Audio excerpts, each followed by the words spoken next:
Good morning sa ating lahat mga kaibigan.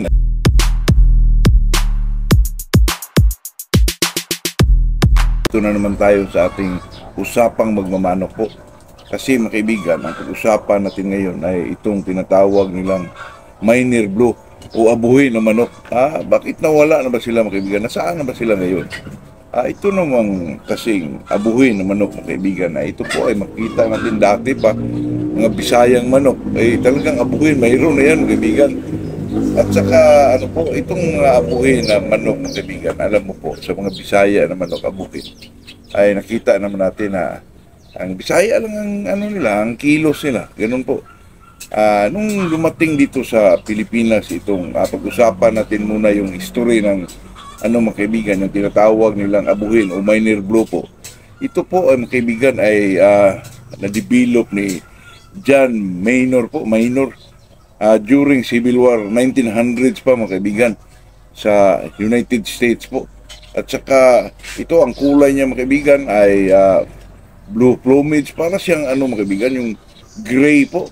Ang kulay sa abuhin sa labas ng bansa mga kaibigan. Parang ang manok na ito ay talagang aggressive po.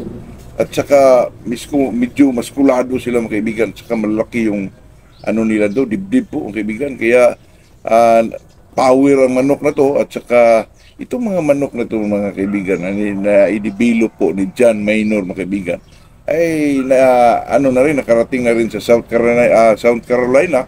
Mayroon din silang mga blues doon na medyo matataas mga kaibigan, matatangkad na manok. At saka itong tinatawag nila sa Virginia po, mayroon na rin mga Virginia line na mga blues mga kaibigan. Parang lumalaganap na doon ang manok na ito. Pero dati pa ito ang manok na ito mga kaibigan. Nung unang panahon pa talaga. At saka ito namang magmamanok tayo, lalo na mga Pilipino. Pumunta doon sa Amerika makakuha.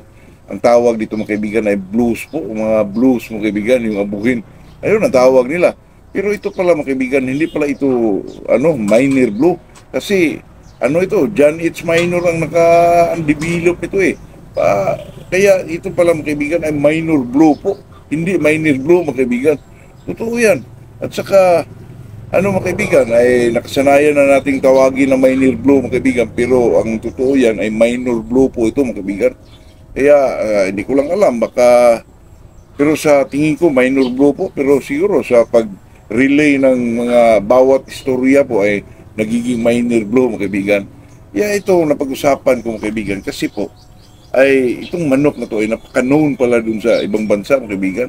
Pero nung nakuha sa mga Pilipino dati, pag may mga manok na nakapasok dito na abuhin ang kulay, ang tawag natin dito mga kaibigan ay Miner Blue po. Pero hindi pala Miner mga kaibigan, Minor pala po. Totoo yan. At saka itong manok na to, ang nakita ko dito dati mga kaibigan, may pure na manok na Miner Blue po. Ang kulay niya mga kaibigan ay pile po, pile. At sa ko lang mga kaibigan, kasi maraming maraming variation ng kulay na pagka Miner Blue. May iba nga doon sa ibang bansa ay talagang gray mga kaibigan, yung abuhin na gray talaga.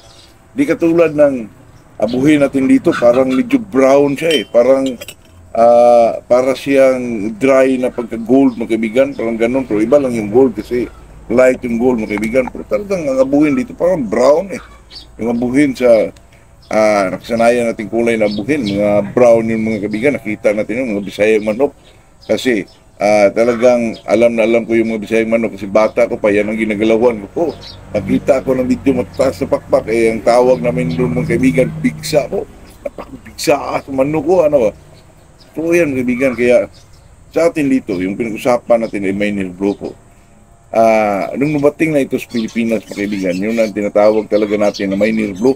Ako na may nakamanok dito dati, pero ang kulay nito mga kaibigan ay parang dark na, yung sa dibdib niya mga kaibigan talagang gray po. Dark siya na parang dark red na may pagkaabuhin po yung sa akin dati. Di nandito mga kaibigan, mga gray talaga dito, abuhon talaga.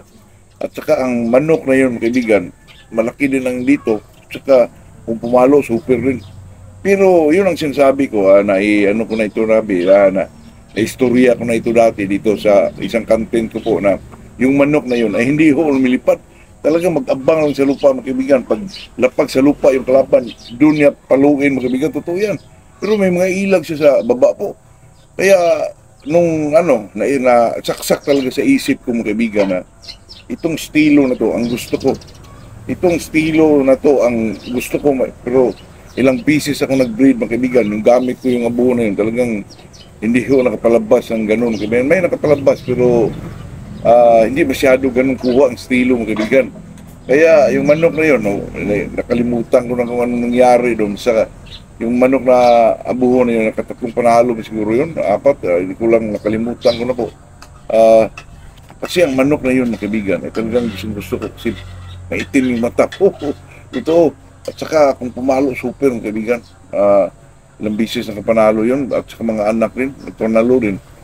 Pero yung nakasunod sa estilo niya, mayroon siguro dalawa doon, tatlo.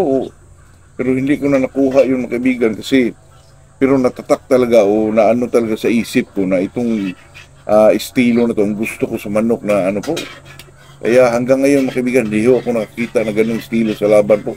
Kaya napag-usapan ko to kasi itong Minor Blue ay talagang idol ko rin ito mga kaibigan. Gusto ko itong mga manok na to abuhin. Lalo na pag abuhin na medyo may pagkapula mga kaibigan, pero talagang gray po ang dito po niya.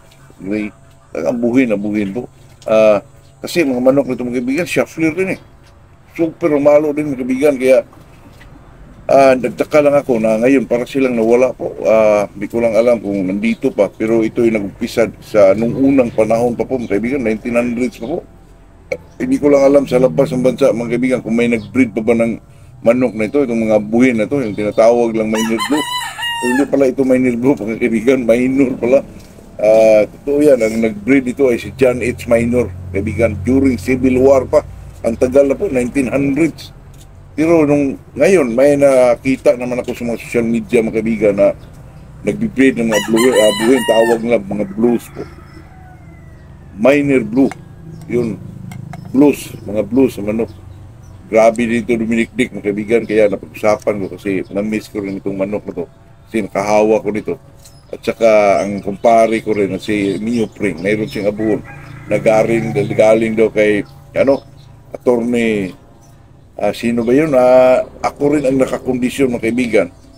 Magkasintulad sa estilo ng manok ko dati pero medyo umangat lang itong sa kanya. Pero ang mga palo sa baba po, magkapariho po. Nakalimutan ko lang kung ano ka mga pare Mio, kung na panood mo ako dito, comment kung sino yung taong nakunan mo ng Minor Blue po dati. Yun lang mga kaibigan, ito'y naanuhan ko lang. Pag-usapan sa sarili ko na ito kaya ni-research ko po ay nag-build pala, nag-develop ito ay si John H. Minor mga kaibigan. Kaya gusto ko ang manok na ito mga kaibigan, yung Minor Blue. Kasi super ito sa baba at saka may mga kitig talaga. Pero mga regular station na sila mga kaibigan. Regular to high station. Pero talagang regular lang po ang height nila, talagang panglaban po mga kaibigan. Hindi naman sila mababa kasi kalimitan ang mga ano nila ito sa league ay 3 naman mga kaibigan, 3 inches po. At saka medyo sa mga nakita ko po, maliliit na manok. Siguro baka dun sa akin lang yun mga kaibigan. Kaya yun lang mga kaibigan, yun lang ating may share na abuhin na manok po. Na idol ko rin yan dati mga kaibigan, abuhin. Kahit ngayon, kaso lang, hindi na ako nakarinig ng Minor Blue, mga dito lang sa ano kaibigan. Hindi ko gusto ko rin mag-alaga dyan. Kasi maganda yan ipasok sa mga gold po. Kasi ang gold, mautak rin eh.